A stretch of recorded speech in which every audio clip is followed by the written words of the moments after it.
throughout the heavens and earth. I alone am the honored one.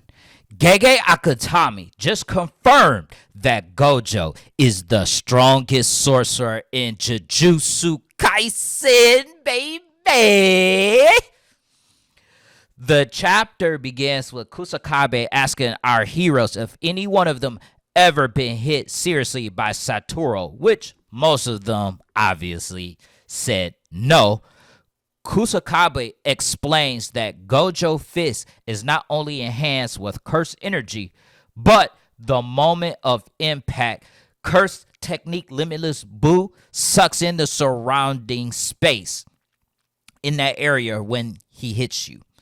This isn't the first time we have seen this, because back in chapter 14, Jogo got hit by Satoru, where he stated that it wasn't just cursed energy reinforcement. He was getting hit with something he did not understand, and he wanted to understand it, but he couldn't because he's a cursed spirit. Also, to get y'all to fully understand how Gojo punches are, they are equivalent to getting hit by a black hole, and a black hole will spaghettify you. And this is further proven when Jogo said that Gojo could kill them all in one punch, even though they had scaled to 8 of Sukuna's fingers. Hikari said that it is a double impact attack when you're only prepared for a regular attack. This also shows you how Gojo knew about Yuji's divergent fist. Yuji's divergent fist could not keep up with his speed.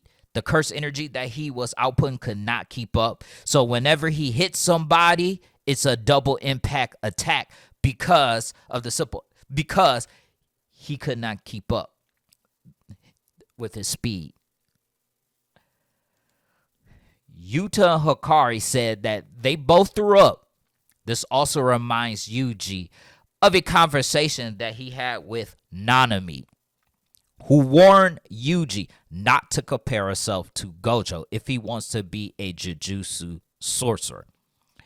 Nanami is honest to a fault when it comes to Gojo, and he bluntly tells Yuji that Gojo can create crits like they are jabs, something he himself actually struggles with, which is insane that he can create crits like that. Basically, Yuji, who we know mastered the Black Flash, and it's stated that those who use Black Flash knows the essence of cursed energy, have some form of enlightenment, looks like cannon fodder to Satoru Gojo, because Satoru Gojo does almost the same thing, but it's not a Black Flash. It's pretty much using his blue laps to pretty much do Black Flash. It's insane how strong this dude really is. It's almost like he's a giant vacuum cleaner, sucking up the surrounding areas as he's hitting you, spaghettifying you, which means that if Gojo wanted to, he can one punch almost every character in Jujutsu Kaisen. That's insanity. I'm telling y'all, there's so much insanity. And Satoru's so freaking sweet. And when we get back to the fight, Gojo and Sukuna's fight, Sukuna is 1,000-year-old cursed spirit. And he has 1,000 years of experience. And he has actually earned the title of King of Curses. Yet, faced with adversity under Satoru Gojo, he looks really he's below Satoru Gojo. He looks kind of small. Sukuna understood the 10 Shadows curse technique. He even mastered Mahoraga. No sorcerer who ever had the 10 Shadows technique could tame or master Mahoraga. And Sukuna was able to do it.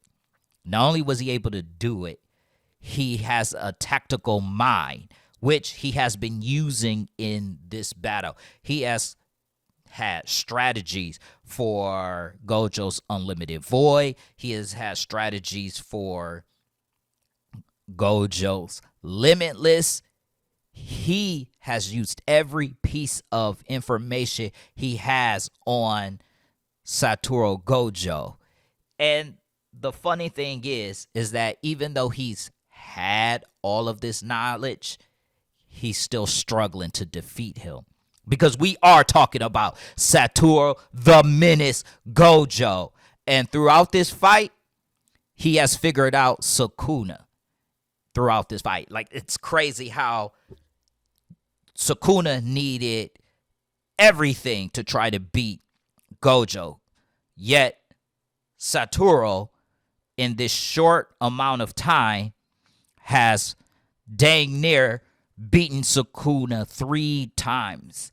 He figured out using his domain expansion and has been adjusting and adapting to each and every way that Sukuna throw at him. It is so bad that Satoru Gojo has the Jujutsu Kaisen community calling Sukuna fraud. He said it. He said it. His fighting and adjusting and adapting is also so out of this world that Kusakabe, the main dude who's been really giving us lessons on how curse energy works, how domain expansions work and everything else, and he's been sitting here acting like he is literally X-Men's protege, has given up on trying to figure out what Satoru Gojo is doing at this moment. And Satoru Gojo is giving Sukuna a first-class lesson on the superhero beat down as he is beating the holy shit out of Sukuna. It's bad. And to be honest, this is really the first time we've ever seen Sukuna take this much of a beating. He has never taken this much damage, this much beating since the beginning of this series. But it's pretty obvious that we are heading into the end game of this fight because Sukuna starts to utilize the Dharma Chakra on himself. So he is taking on the burden of Maharaga's adaptation on himself. Sukuna is also using domain amplification to defend himself against Gojo's limitless technique. Now, I want to say this is one of the most interesting things because we didn't even know Gojo can do this. This dude created a speed mirage or after image technique, whichever way you want to go with it. And it looks like it's a Hunter x Hunter reference because of how he did it. Or it could be something like the Flash reference. It looks like it could be either one of those from what I'm looking at. But I also found it interesting that even with all that, Sukuna ended up picking the right Gojo, which I think is pretty crazy. How did you know that that was the real Gojo? And with his fist, he ended up knocking Satoru on a stoplight. And there's another shonen reference because he looks like Itachi Uchiha from Naruto when he's on top of that stoplight. And it's red. So that means they stop fighting because the stoplight is red. So they pretty much stop fighting. And we also see Gojo's thinking process where he pretty much says that he pretty much muses, like he thinks like, hey, doesn't he need 3 spins in order to really adapt? And he notices that whenever Sukuna uses domain amplification, the wheel turns black, which means that they can't go hand in hand. And at this point, Sukuna is musing that Satoru's only using simple techniques to prevent. Satoru's using simple techniques to prevent Maharaga to adapt to his limitless, which obviously Sukuna is expecting that. And we see the click, which means it adapted to something of the limitless because Maharaga has a binding vow, so he needs a certain amount of spins before he fully adapts to someone's curse technique, or he has to get hit by that curse technique and regenerate to fully adapt to the technique.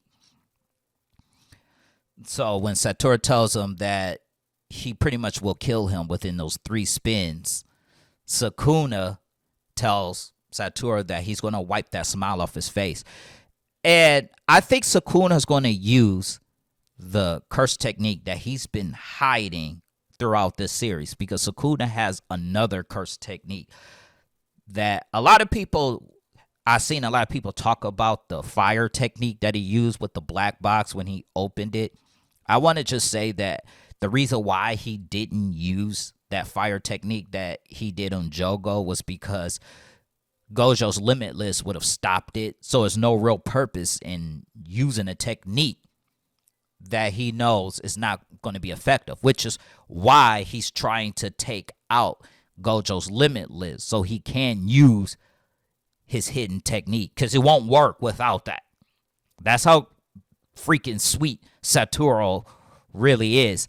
And I do believe he's going to use his hidden curse technique to honor Gojo, because Gojo was the first person to give him a worthy fight, because throughout his timeline, Sukuna never had a worthy opponent. He always beat everyone. And they never survived his domain expansion, but Satoru survived his domain expansion. And he also showed Sukuna the ability to heal burnt out curse technique using reverse curse technique, something that even he himself was unaware of. But he kind of figured out it'll give you brain damage once he did it, because he was like, oh, I get how this operates. And Hana, who's in love with Megumi, is surprised that she asked the question, did Gojo forget about Megumi? Which, of course, Yuji said he's not sure. He might have.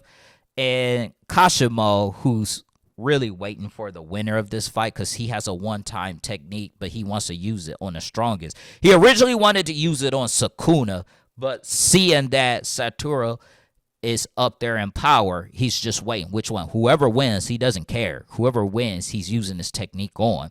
And he's pretty much saying, hey, forget about it. They're having a great time. He pretty much, you could tell he's smiling at the same time, because he understands.